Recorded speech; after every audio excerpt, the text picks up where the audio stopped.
Dapat talaga guys ay hindi ko na to ibablog. Sa sobrang komportable kasi natin ay nawala na naman tayo ng ibon. Katulad kasi ni Dos ay bigla din naglaho yung grizzle natin. Alam ko naman palagi nyo yung nakikita sa mga ginagawa natin vlog. Bale eto nga yung kapatid niya guys na kulay puti. Guys, nawala na naman yung isang grizzle natin, ang kapatid ng puti. Di ko alam kung ano naman nangyari dun. Pero kagabi nang pumunta ako dito is nakahapon pa sila dito pareho, magkatabi pa. Tapos pagising ko ngayong umaga, wala na. Di ko alam, parang may kumain na naman dito. Nung kay Dos to nangyari, nilagyan ko ng palibot na net yung buong Dreamloaf. Kasi ang buong akala ko ay sapat na to para hindi na maulit. Sobrang tagal na din kasi nun kaya naging komportable na tayo. Yun pala ay humahanap lang sila ng tamang tiyempo. Puro balahibo nga na kulay puti sa ilalim ng ating Dreamloaf. Wala akong idea guys kung anong nangyari kasi mga alas 8 na ako nagising. Nagtingin na ako dun sa may kawayan dun, tapos dito sa kabila wala namang bakas ng balahibo. Kaya ewan ko kung ano nangyari dito. Basta nagising na lang ako guys, wala na. Tuwing gabi naman is chinecheck ko talaga sila. Tapos kagabi paglabas ko, tinignan ko rin yung mga bulaw namin dito. Isang pagkakamali ko lang guys, hindi ko na ilagay itong kahoy dun sa taas na may trapdoor. Kaya possible na dun talaga dumaan yung kumuha nito. Mga bandang ano na yun 11 siguro. 11 natingnan ko pa sila. Tapos nung bandang 12 parang naghuhuni yung mga ibon natin, yung mga barako. Pero hindi ko naman pinansin kasi ngayon kulang na sila ng isa. Nawala yung kapatid ng puti guys, sayang. Di ko pa naman pinapakawalan tong dalawa na to kasi mahina pang lumipad. Bale eto nga yung mga magulang nung dalawa na yon. Parehas ngang off color ang nilabas neto. Tapos ngayon ay nagpipisa na ulit sila. Kanina lang to kaya yung isa ay itlog pa lang. May mga lumabas na naman tayo dito ng ibang off color. Ang kaso nga lang is ganda kasi nun. Halos kamukhang kamukha ng tatay niya. Kaya nangihinayang talaga ako. May dalawang off color naman tayo dito.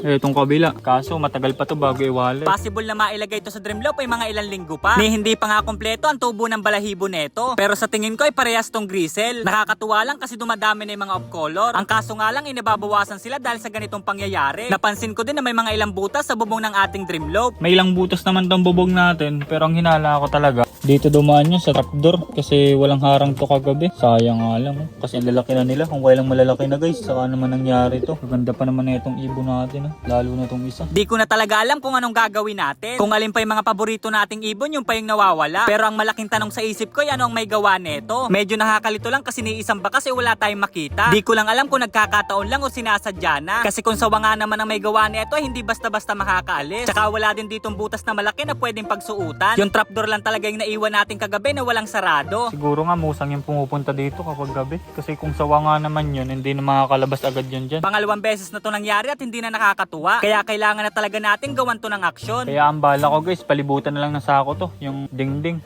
Para naman wala ng butas. Wala, yun na lang talaga yung tanging choice natin. Padalawang beses na to guys. Una si Dos, tapos yung grizzle naman natin ngayon. Wala man lang bakas ng balahibo dito guys. Oh. Kaninang umaga pa ako dito naghahanap. Napakasukal kasi nito guys, kaya may umaatake din dito. Di rin naman ako sigurado na dito siya nakatira sa kawayanan. Kasi una sa lahat ay dapat yung mga manok muna natin yung unang target bago yung mga ibon. Kasi dito sila gumagala at naghahanap ng pagkain. Pero yung umatake sa Dreamloaf natin, possible na dito nang galing yun sa gubat na to. Napakasukal kasi. Kawawan may mga ibon na atin. Pero ang pinagtataka ko ay bakit yung Dreamloaf lang yung paborito nilang atakihin. Samantalang sa mga breeder natin ay mas madaling buksan. Sobrang malaking palaisipan pa rin talaga itong nangyari. Tuping kasi satan!